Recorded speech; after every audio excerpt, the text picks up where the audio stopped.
Welcome to Tanakh Talk.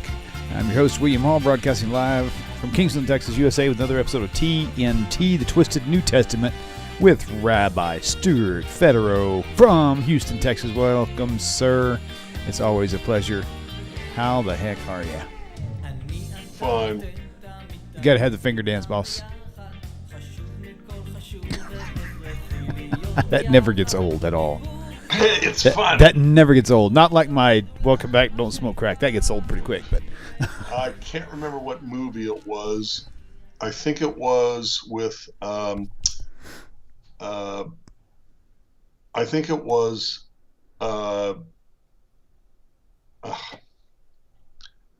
what's the name of the movie with the gonna have to kid give me more. who learns to karate? The Karate The Kid? Karate Kid. Okay, do you remember The Karate Kid? When The Karate Kid was a woman, it was like number 4 in the series or 5 in the series. Okay, well, they go to a monastery. Vaguely. Okay, well, they go to a monastery, and at the monastery, she's playing music to practice her stuff, and the monks, the Buddhist monks come in, and they start dancing to her music, and Miyagi says to her, "Never trust a priest who doesn't dance." It's a great line. Interesting. It's a great line. So, wow. Yeah, it's pretty interesting. Yeah, that part is well worth watching, especially if you're clergy. That's funny. Oh, man. What'd you forget? What'd you do? I just accidentally deleted tonight's invitation to the YouTube. Okay, so here's the deal. So our topic tonight has been carefully selected. That's why we kind of took a little bit longer getting started, guys.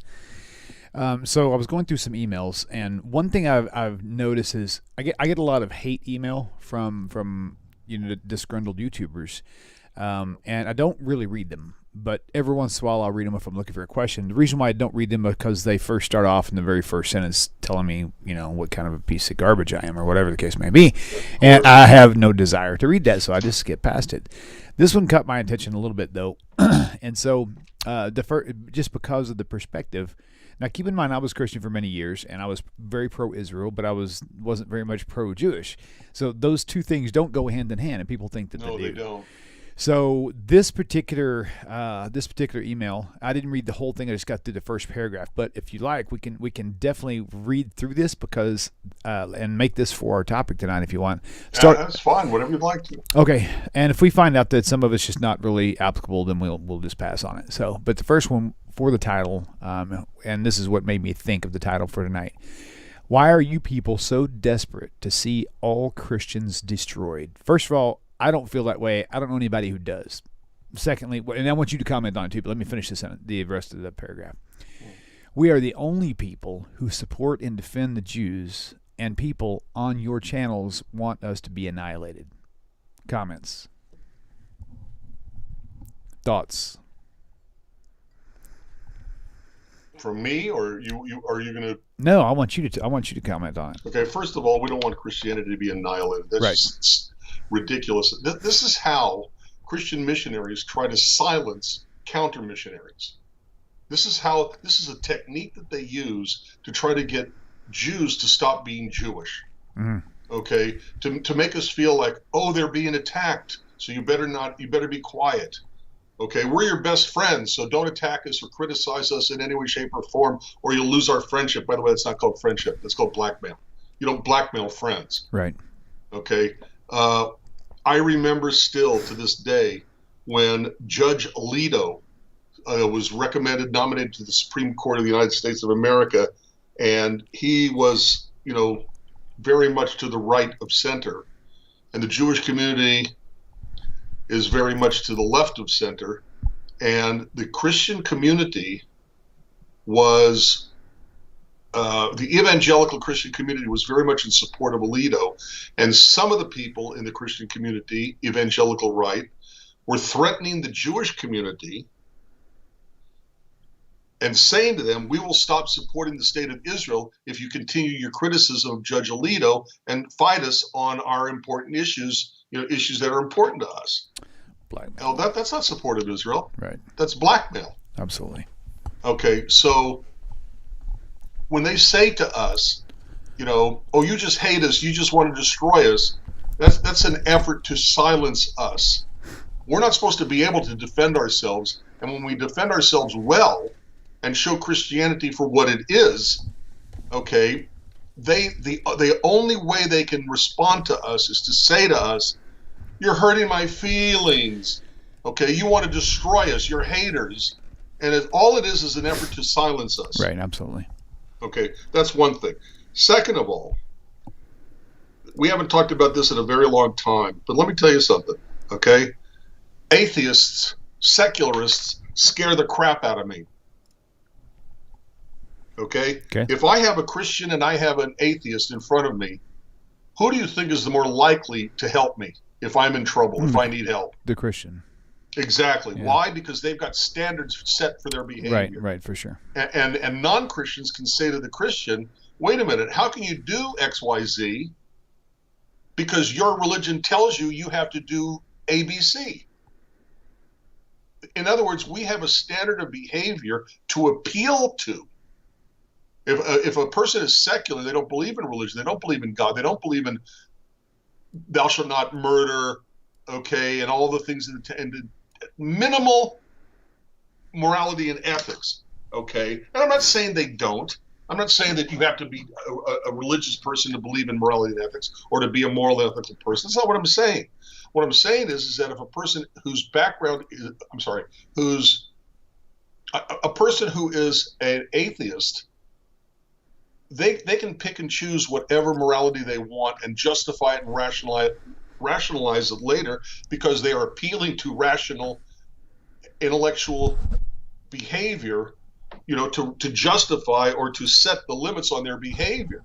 Well, as I said, we have a word in English where we talk about reason, but we have a word in English that shows the use of reason can be used for good or for bad, and that word is to rationalize.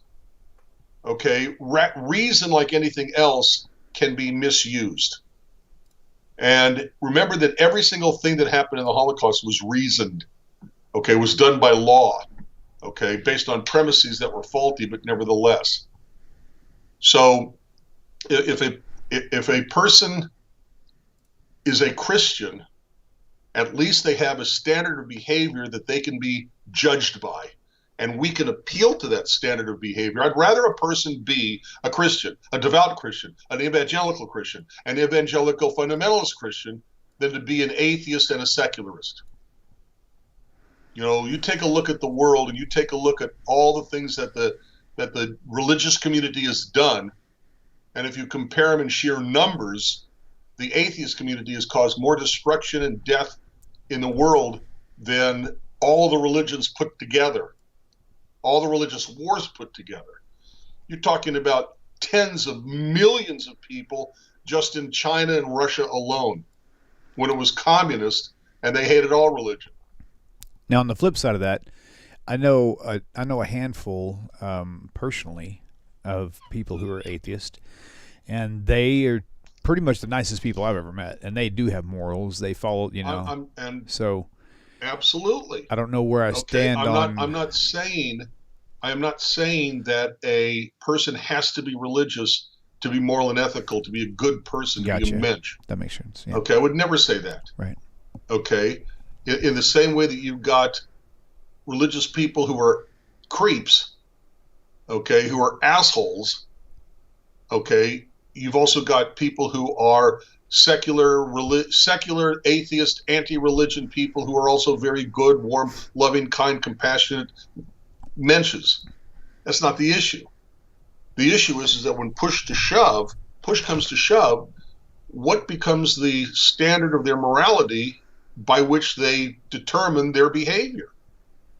And the answer is reason, rationale, thought process, okay, conscience.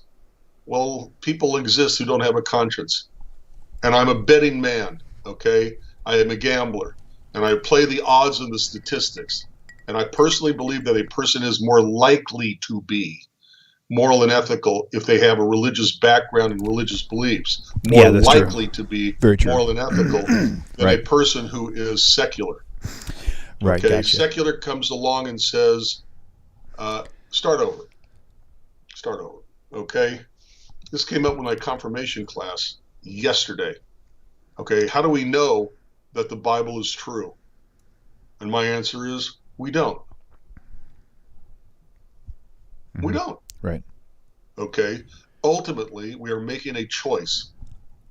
Okay, and when we make a choice, we are making a choice to accept the Bible as some form of authority in our lives. Okay, some form of authority. It's got to be some form of authority in our lives. If it's not an authority, then I guess,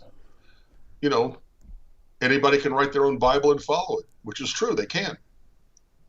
But there's a verse in the Hebrew Scriptures, in the Bible, which says, thou shalt not murder.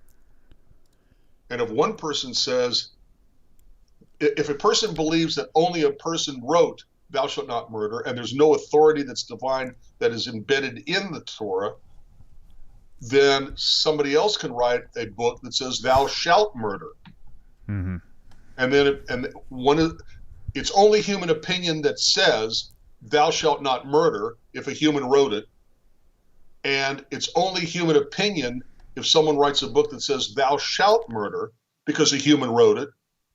And all we have are human beings to say they like one over the other, which is human opinion again. Mm-hmm. Okay? People forget that Germany had Hitler rise because he was appointed by the Kaiser, the Caesar. Kaiser, Caesar, same word, by the way. Okay.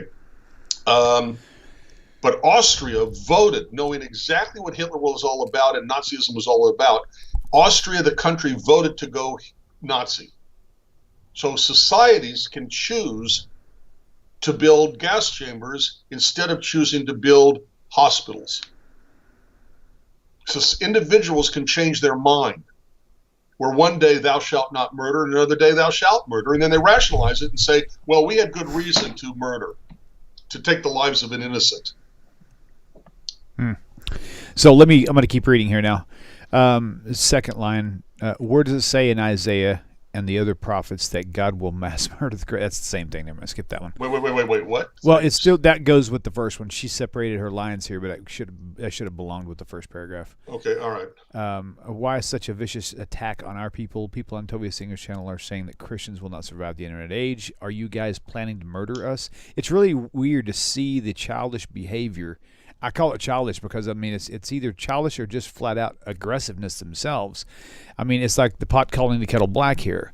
I'm telling you, it's an effort to no silence different. us. Limited. If I may interrupt, Sure, William. Okay. If in the future age the entire world understands that our God is God,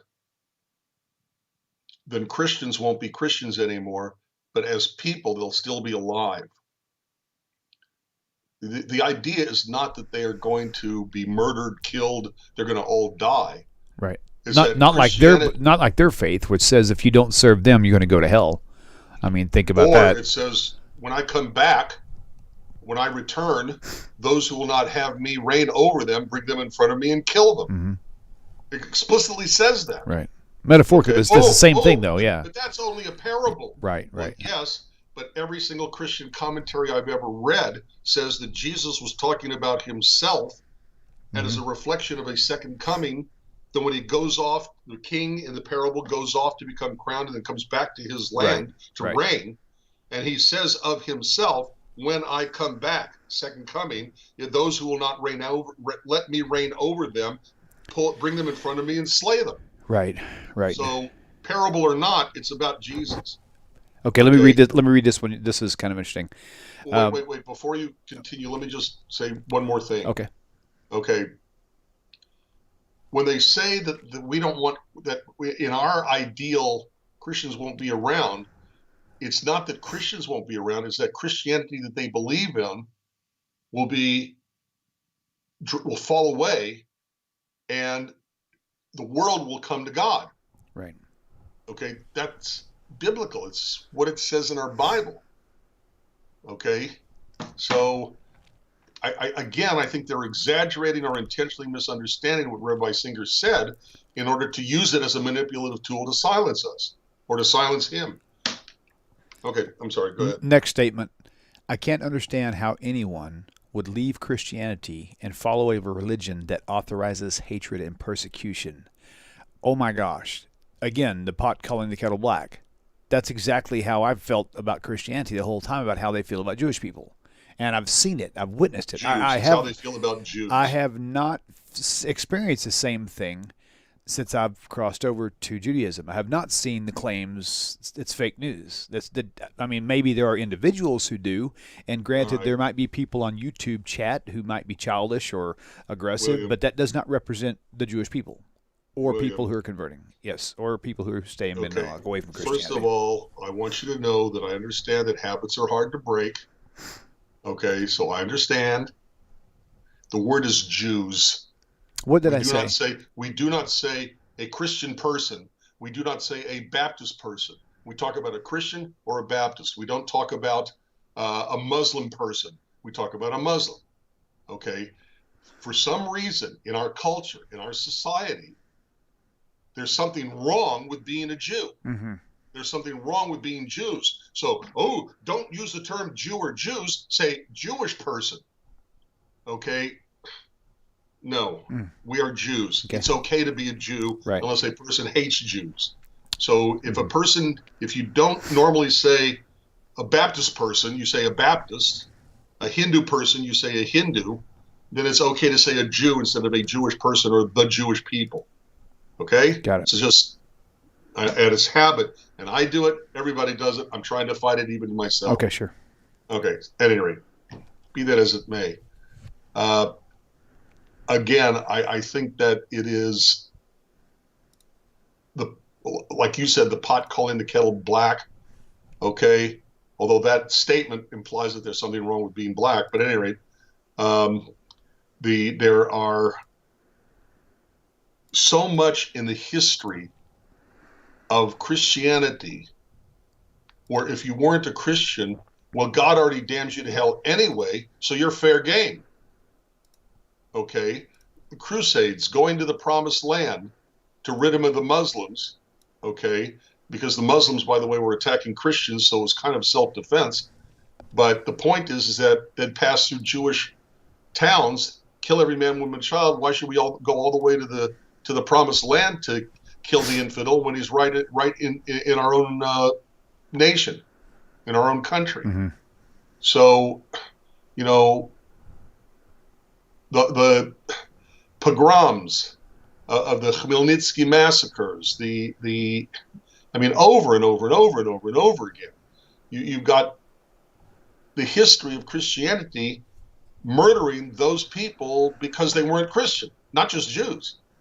So for her to say of us, that we are, what was her words? I forgot exactly, going to kill everybody, whatever. It's just nonsense. Right. It's projection. It's psychological projection. Manipulation as well. Yeah, for sure. And manipulative because they want us to be silent. Well, guess what? We ain't going to be silent. Yep, agreed. Oh, let's see. Projecting. Exactly. It's projecting their behavior onto us to help them feel better about what they do. Thank you. Okay, here you go. Isaiah 9, same email. There was more, but this is something that's calling out. So it says Isaiah 9 is one of the best examples of rabbis misusing the scriptures. The Targums ascribe this prophecy to the Messiah and not King Hezekiah. And there are many other prophecies like that rabbis contradict. Let me see. There was a couple more in here, but I don't know what that is. So. Let's say that this is about Jesus. Let's say that this is about the Messiah, just exactly like he's saying that, who was it, the Targum?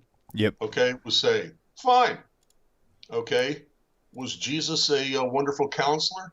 Go ahead and leave your dead father. Let the dead bury the dead. Well, that's a good counselor. Okay. The everlasting Father. Wait a minute. I thought Jesus was the Son, not the Father. Right. Right. Okay.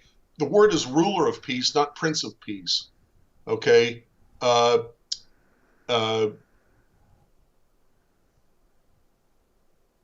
Sar Shalom doesn't mean prince of peace. Sar means ruler.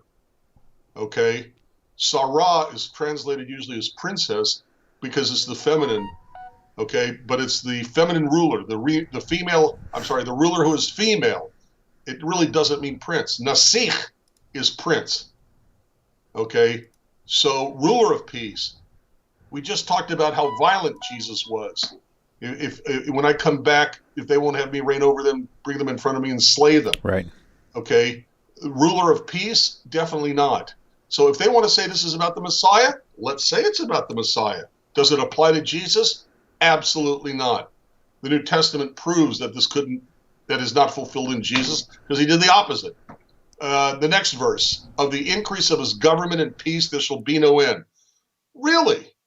How long after Jesus was born and dead on the cross did the Roman government come down on the necks of the Jews? Oops, no peace. Right. Okay, when did he have the government upon the throne of King David? Never. Okay. Let's see. So it even if you say it's about the Messiah, can it apply to Jesus? And the New Testament stories about Jesus shows that Isaiah 9 cannot apply to Jesus. Okay, go ahead. No, that was fine. That was pretty much the main ones. Then, of course, she goes over to Micah 2, Zechariah 9:9, Daniel 7. The usual everything that everybody talks about and throws in our face, even though they know that there are Jewish responses to it.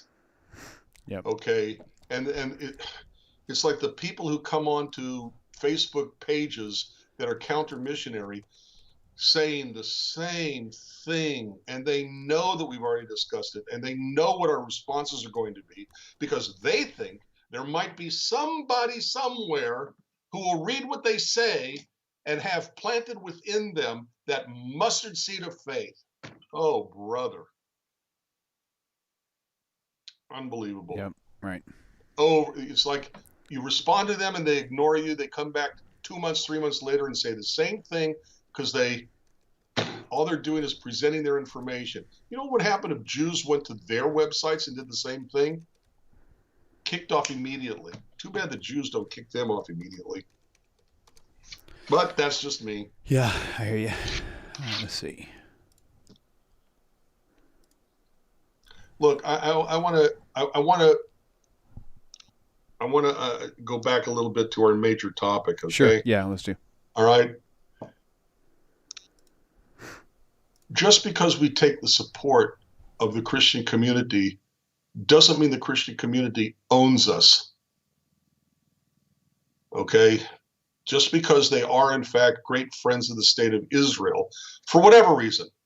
I don't care what their reasons are. Okay? Let them come to Israel, let them spend their money.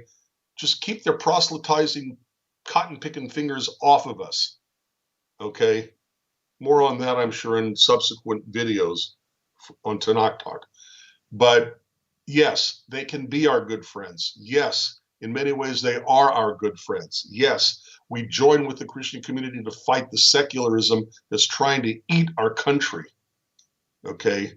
But it doesn't mean we accept their theology. It doesn't mean we are going to convert to their religion. It doesn't mean that they can blackmail us. It doesn't mean that they have, all powerful power over us. Okay? But there are certainly overlaps in how we can support each other. Every city has soup kitchens and food pantries that are supported both by Christians and by Jews, and by Muslims for that matter. So there are overlap on interests and the need to help, the urge, the commandment to help people. And we can join together with them. Theologically, we will never agree with them. Okay, theologically, we'll always have disagreements that are just simply their beliefs and our beliefs are incompatible, diametrically opposed to each other, and you can't believe in two opposite ideas simultaneously. Okay, never going to change. Okay. And insofar as joining together on joint things, absolutely, let's continue doing that. But when it comes to trying to convert us or telling us we've got the wrong religion or telling us that we're not completed Jews or telling us that we need to find their Jesus or whatever in the pages of our own Hebrew scriptures, telling us that we've got a veil over our minds and prevent us from seeing him there, okay, we're going to respond. We're going to react. We're going to respond. We're going to defend ourselves. And part of a good defense is a good offense. And that for that part, if they don't like it, okay, go ahead. You're good. Okay. So what's next here? Let's see. Let's see what. Okay, Jew who swings snakes says, I could be wrong, but I don't think the rabbi likes Jesus. What are you talking about? He's a distant cousin of mine. He's family. Right. Okay, all kidding aside, we don't know what Jesus said. We don't know what Jesus did. All we have is the Christian record of it, which is going to be tainted or painted by the Christian theology. And they're going to invent their stories about Jesus to reflect their own personal theology. Remember something. There is a difference between the religion of Jesus and the religion about Jesus. The religion of Jesus, Jesus' religion was Judaism. The Judaism, by the way, that we believe in today. Okay, Jesus was a Pharisee, and the Pharisees were the precursors of the rabbis, and he even says, do what the Pharisees do. They sit in Moses' seat, which means they've got the authority. Don't do like they do, but do as they say, which is called the Talmud. Okay, but the religion about Jesus is called Christianity, where they elevate the human being, the Jew Jesus, into the Christian Christ, Messiah, anointed one, who the dying, saving man God of the pagan Greco-Roman Empire. So it's not that we don't like Jesus. We don't even know who Jesus could possibly be because we can't trust the New Testament accounts. They contradict each other in so many ways. How can Christians trust the scriptures of the New Testament, the gospel stories? Okay, so it's not that we don't like Jesus. Okay, is that we cannot know, nobody can know who Jesus really was or what he actually did, because the record's tainted by the Christian belief in Jesus, and they're going to create and invent stories about Jesus to make him fulfill their image of what their Messiah is supposed to do and be. And there's proof for it, by the way. I'm not sure you want to get into that now tonight. You can do whatever you want. What? You can do whatever you want. This is your show. No. What? It is our show. It is our show. It has always been our show. I know. This is a conversation between you and me. Very true. Very true. Yes, sir. Okay. Okay. That's funny. Yeah, I'm going to get off this email, but I'm surprised to see how much. Wow. Nasty emails I've been getting. Holy cow. I mean, the interesting thing is... you know something? I think that's a tribute it is. To the effectiveness of Tanakh Talk. That's very true. It's too bad, by the way. Yeah. This is a crazy statement, but it's too bad this is in English. Because we need a Tanakh Talk equivalent in... Hebrew. Pick a language. Mm-hmm. We need it in Spanish. We need it in Hebrew. We need it in French. We need it in Castilian, Spain Spanish. We need it in German. We need it in Italian. We need it in... There's a way... we need it in Twi, which is the language of Ghana.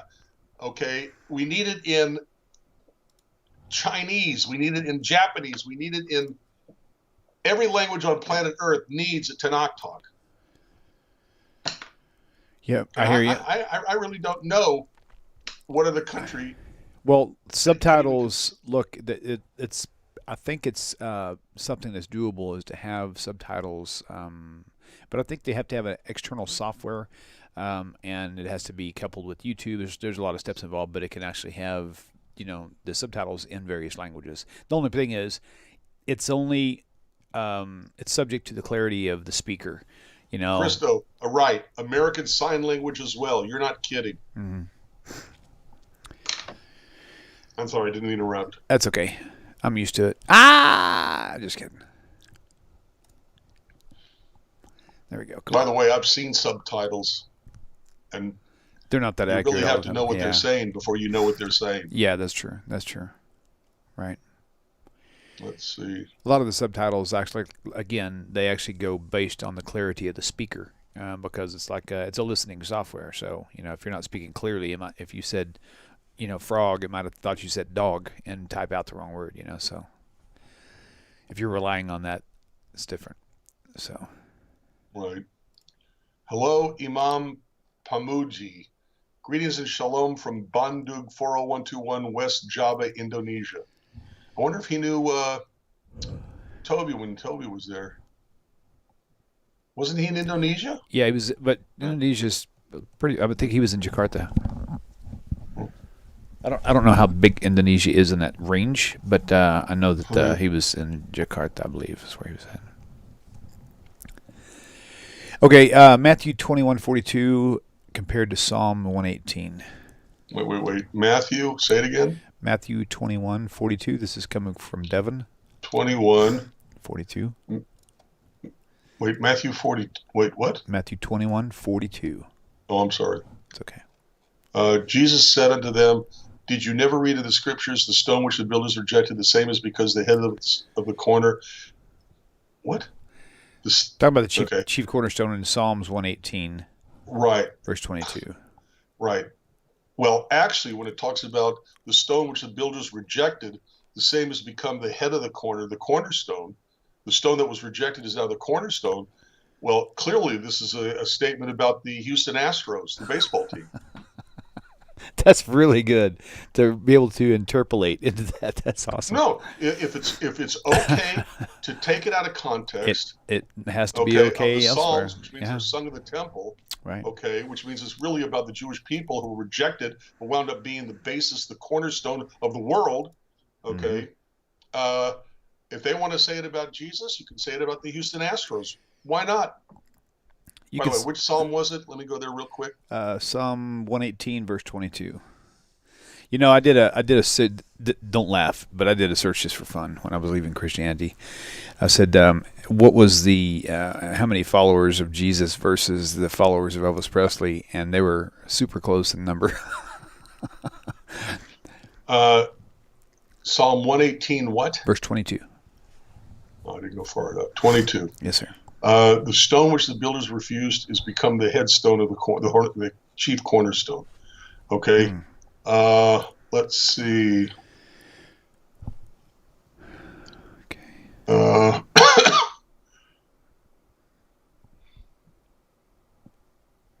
Yeah.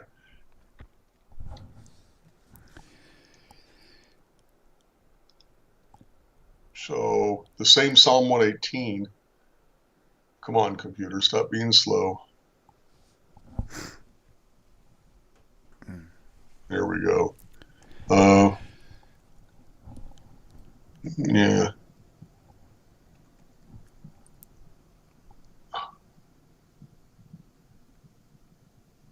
Yeah. How about Psalm 118:8? It is better to trust in the Lord than to put confidence in man. Yeah, right. Right, and confidence in man. Well, I think it's interesting how they can take. And Jesus was a man. Okay, but let's see.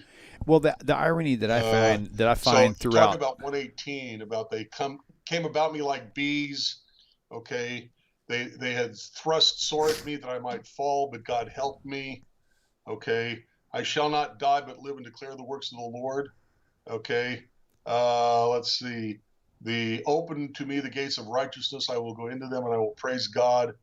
Okay, and then it says the stone which the builders refused has become the headstone of the corner, the chief cornerstone.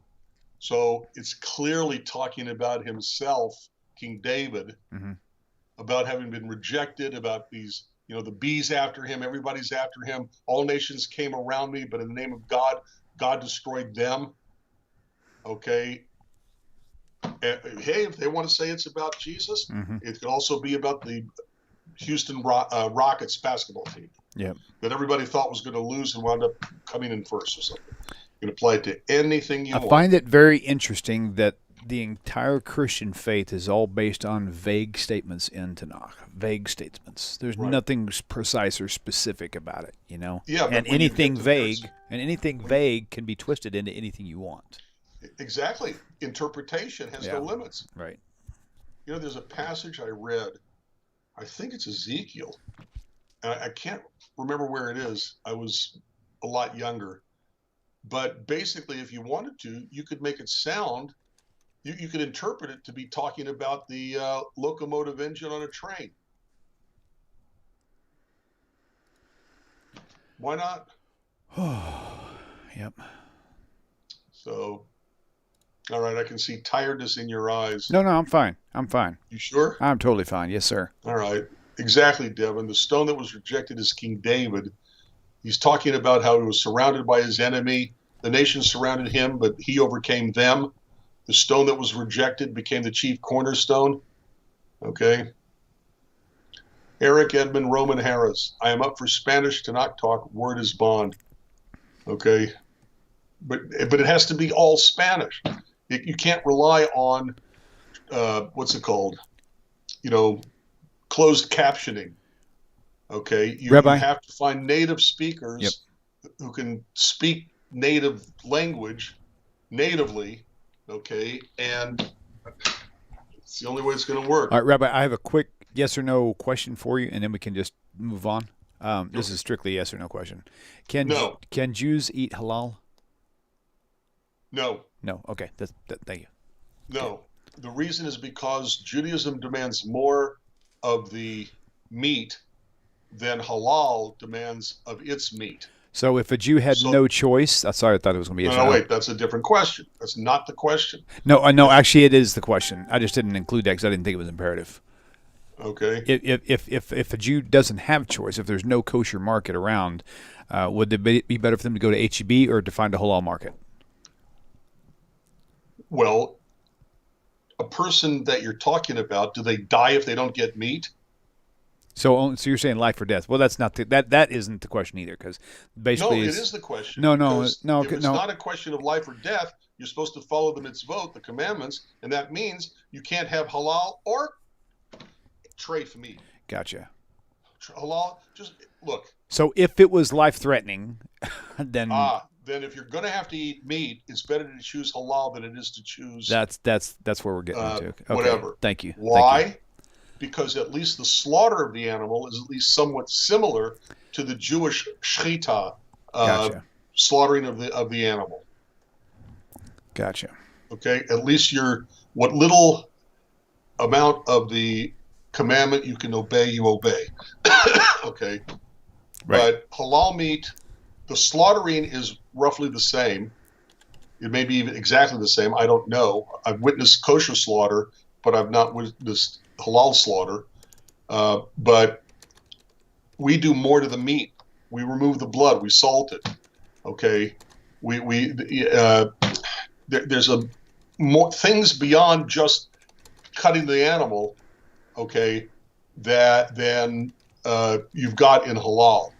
Kosher meat satisfies the restrictions of halal, but halal meat does not satisfy the restrictions, the commandments of doing kosher slaughtering, because there's more involvement, more to be involved in it. Okay, it's a little bit more complicated. That's good to know. Basically, that suffices the answer. Good to know. Good to know. Yeah. All right, let's see what else we got here. Let's see. I got like 500 emails from McRib123. Did rabbis say that Christians defend from Muslims in crusades? I have no idea what that refers to. What's that referred to? Repeat that again.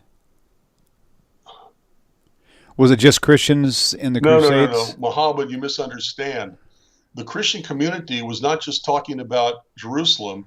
The Catholic community, okay, was defending against the invasion of the of Islam and the Ottoman Empire into Christian domains or whatever. And therefore they felt that by trying to take back over Jerusalem, that those attacks would end. I wasn't saying that it's a justification for the slaughter. Slaughter is never to be justified, certainly not by the Torah. Okay. What I'm saying is there's more involved than just merely, oh, the Catholics decided to take back Jerusalem one day. That's not how it worked. Right. You know. Here's another question for you. So I saw a while back a video. It was like an hour and 20 minutes on YouTube called Caesar's Messiah, and I got to tell you, it was quite compelling.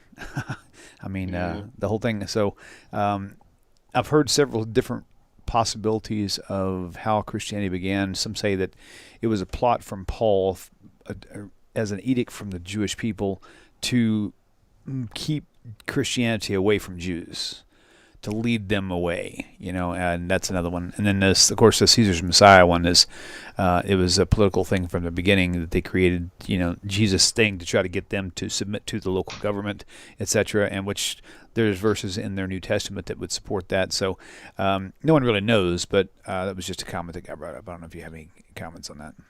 And my response is, who knows? Right. Okay, I'm not a historian. I can't tell you the history. It wouldn't. I think that theologically you have the creation of Christianity at the cross, where you've got Jews and secular people who believe that Jesus is going to be, if he existed, going to be the real Messiah. And instead of doing all the things the Messiah is supposed to do, he dies on the cross, which the Messiah is not supposed to do. So they have to start rationalizing what happened so they don't have to give up their faith in their Jesus. Mm-hmm. It's we've talked about this numerous times. It's when prophecy fails. Is that I forgot who that was. I can't think of his name. It's a sociological study by the University of Wisconsin, something like that, of religions and how they respond when the prophecy they believe in doesn't happen. How do they respond to it? It's what gives rise to the concept of cognitive dissonance. Okay, and to say that was an invention of Constantine, or the rabbis sent in Paul as a spy to turn people away from. I don't know. I think that's more. What's it called? Not espionage theory. What do they call it? Intrigue. No, I can't think what they call it. You got me. Leon Festinger, Return to Zion. Thank you. I couldn't remember. It's Leon Festinger. Nice. Leader of the study of these groups that had religious prophecy and how they responded when it failed. And they're basically the creator of the concept of cognitive dissonance. Man. Yeah, I can't think of the. Yeah, you should watch the Caesar's Messiah. Make your own choice. Right. What's a conspiracy theory? Couldn't think of the word. It's a little bit too much conspiracy theory for me, but who knows? You never know. I don't know. Yeah, I only speak for myself. That's true. Yep. Wow. Yeah. No, you definitely should go watch the shows. I mean, that's another email that just that was from the same lady. I didn't even know it was her until I went back and said, "Man, the text seems to be the same." Yeah. She was talking about how Isaiah 52, the Targum, keeps going back to the Targum. Isaiah 52 clearly says it's going to be the Messiah as an individual, and but Rabbi Singer says it's going to be Israel. And I just basically responded. I said, look, go back and read Isaiah 53:9 and compare it to Zephaniah 3:13. Rabbi is correct. So, and he is, because it clarifies exactly who is talking about, the remnant of Israel. And so, but what's really ironic is I was there, man. I used to argue with the rabbis before I came out. I mean, I was very knowledgeable with Christian scriptures and very knowledgeable in Isaiah 53:9 and what? Isaiah 53:9b and Zephaniah 3:13. They basically say the same thing, except one of them says who is talking about. Wait. Zephaniah 3:13.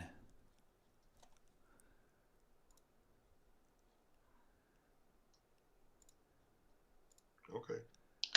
All right. Did you find it? Well, no, I just was writing it down to look at later. I mean, Okay. Isaiah 53:9 is the classic. You know, Yeah. he died with the rich and was buried with the wicked. No, he died with the wicked and was buried by the rich. Right. It was opposite. So, yeah. And And then, but you say it's 9b. yeah, B. That part Okay, I'll says. look. Okay.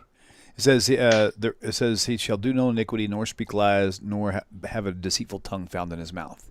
Right. And Zephaniah 3:13 specifically says, the remnant of Israel shall do no iniquity, nor speak lies, neither have a deceitful tongue found in his mouth. So, Right. it's very clear, and it's like the blunt accusation of stupidity from these Christians who really have not even sought this thing out is what blows my mind. You know what I mean? It's beyond my comprehension. Even though I used to do the same thing. Mm-hmm. Judah from. Okay, it's cool. Let's see what else. By the way, Rome Bradley Martin writes, why don't Jewish intellectuals and rabbis from around the world write an apology, which means defense, of Judaism and have an official answer to Christianity's false claims that it is based in the Hebrew Bible? First of all, there's no hierarchy like you have in Roman Catholicism to create something that would represent an official answer by Judaism. So what you're going to have through the ages, I mean, going back way far, you're going to have individual Jews who have done that. In the 1500s, there's a book written called Faith Strengthened. Faith Strengthened. The entire thing used to be online. I think whoever paid for the website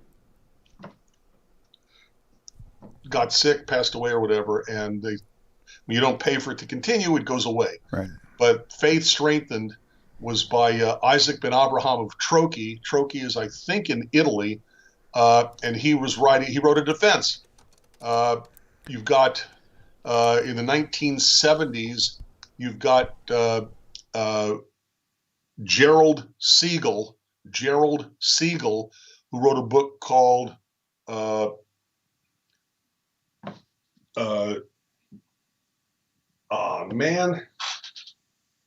Judaism and Christianity, a Jewish response to missionary Christianity. It's got a long title like that. Right. And he just came out with a redo of that book. If you look up Gerald, Gerald Siegel, Sigal, I believe, you'll find he's got quite a few books, responding to Christian missionaries. So you've got individuals who will write a defense of Judaism and an answer to Christianity's false claims that's based on the Hebrew Bible. But since there's no hierarchy to come up with an official answer that's going to represent all of Judaism, it's you're not going to have that. Mm-hmm. So let's see. Marxist Fate, Bohemian Paris. Is this the same guy? I'm sorry, what? Different books, Between Cultures, Modern and Buddhist Life, The Idea of the Self. I'm looking for the one you were talking about for the book. Which one? Gerald Siegel.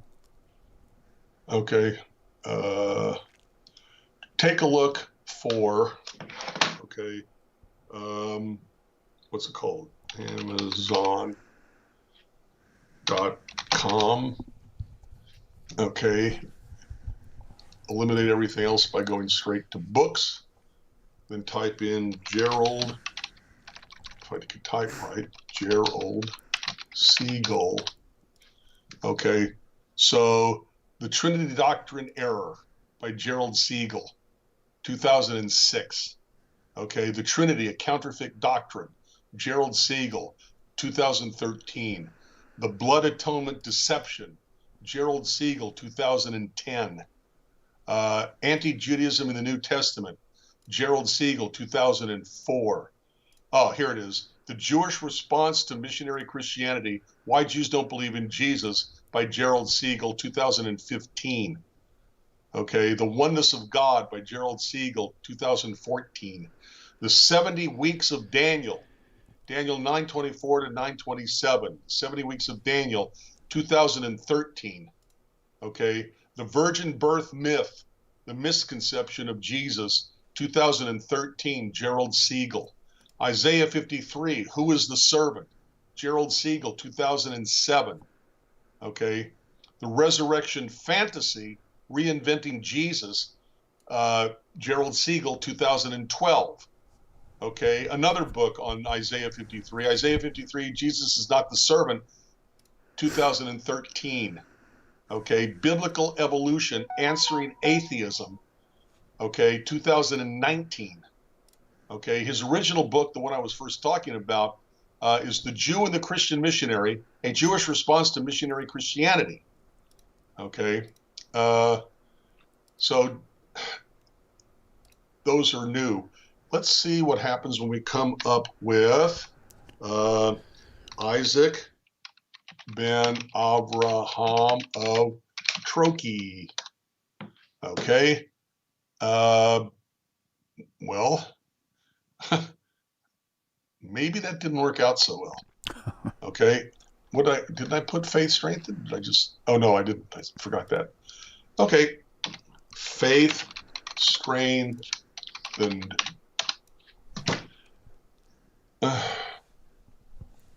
Come on.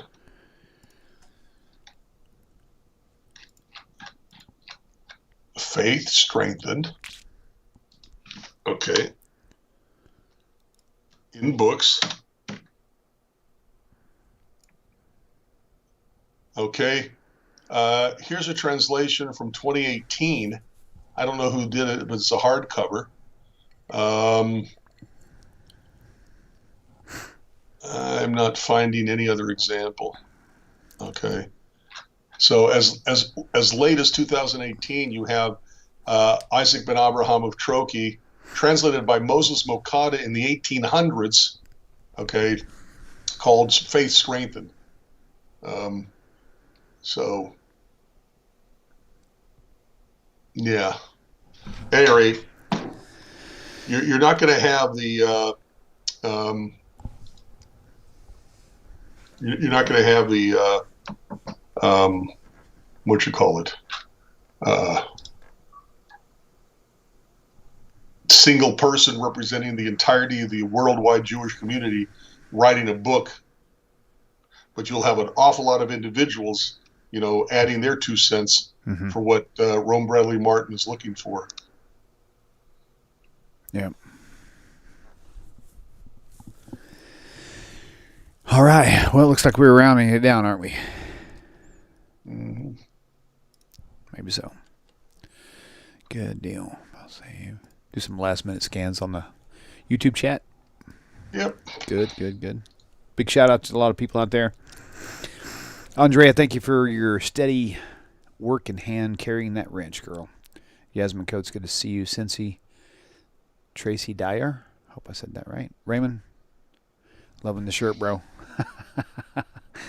Mitzvah Golem. What else out here? Paul Brill. Jew Swing Snakes. Yeah. Very good. I'm going to scroll up Julie. Julie, I hope you're feeling better, girl. Take care of that heart. Yeah, Julie. Refuah Shlema, a complete and speedy recovery. And for Jim as well. Oh, thank you. Andrea Weinberg found JewsForJudaism.Canada. JewsForJudaism.ca right. has the entirety of Faith Strengthened on their website. That's Michael Skobac's yes. world, and Leah Cohen, I believe. Yep. But Rabbi, also alongside with Julie, her new husband Jim, may be going in for heart surgery soon. So we'll see. So keep him in your prayers as well. You are all in our prayers. Refuah Shlema to Jim too. Very good. Let's see. Who am I missing out here? Janice Hart. Very good. Majobri. Michael Arlen. Okay, Rabbi, well, let's wrap this baby up. All right. Sound good, and we'll see. Why does this thing keep messing with my computer? Stop. Control Z. Put that back where you found it. Really? Well, my thing keeps grabbing things. What a world. There's an There's an edition of Faith Strengthened, Chizuk Emunah, Faith Strengthened by Avraham of Troki, that came out. It was published by Katav in the 1980s, 1970s, and it was called 1,200 Biblical Refutations to Christian Missionaries. And now you can just get it with an electronic download. It wasn't easy to find. You just reminded me of something. Electronic download. There is something on there on the internet called, I think it's called the 1,000 Verses or something. Let me get my mouse in the right place. I've got to look that up now. It was a counter missionary resource, which is really, I don't remember whose it was. Was that Sophie Sagai? I don't think so. I think it was some rabbi. It could be Segway. I want to see. Let me just see what pops up here. I'd love to know what it was. I think that's what it's called. The 1,000 Verses. It's called a Project of Judaism's Resources. Let me see if that's it. Yeah, that's it right there. Yeah, just type in Judaism singular resources.net, or just type in 1,000 Verses. It'll take you there.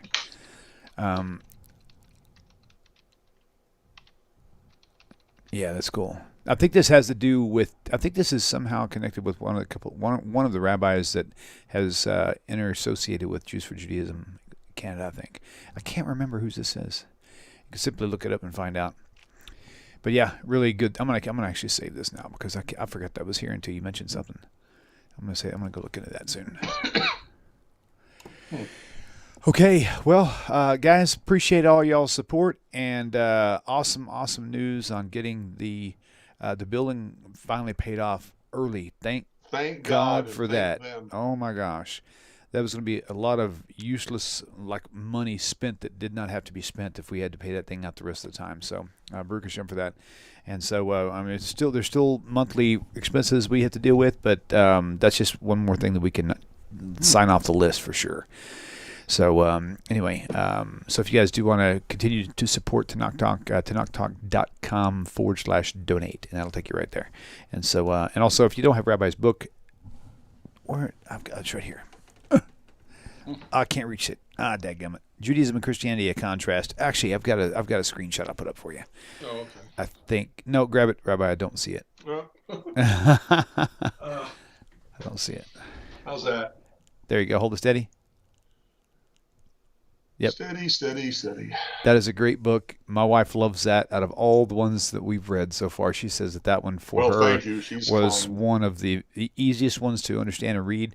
I'm kind of in that same boat with her. I like things that are more easy on the brain, and so yeah, well done, Rabbi, for sure. For sure. All right, guys, you guys have a great week. Rabbi, finger dance. We can't leave without the finger dance. You got to drop the book, man. Just the music moves me. It's definitely moving you for sure. Double finger dance. You do it way better than I do, though. That's for sure. All right, guys. Y'all have. I was on an exhibition dance team for a studio. Y'all have all of the ballroom dances. Oh, that's funny. All right. You guys have a good one. Take care. Love you, everybody. Love you too. חשוב מכל חשוב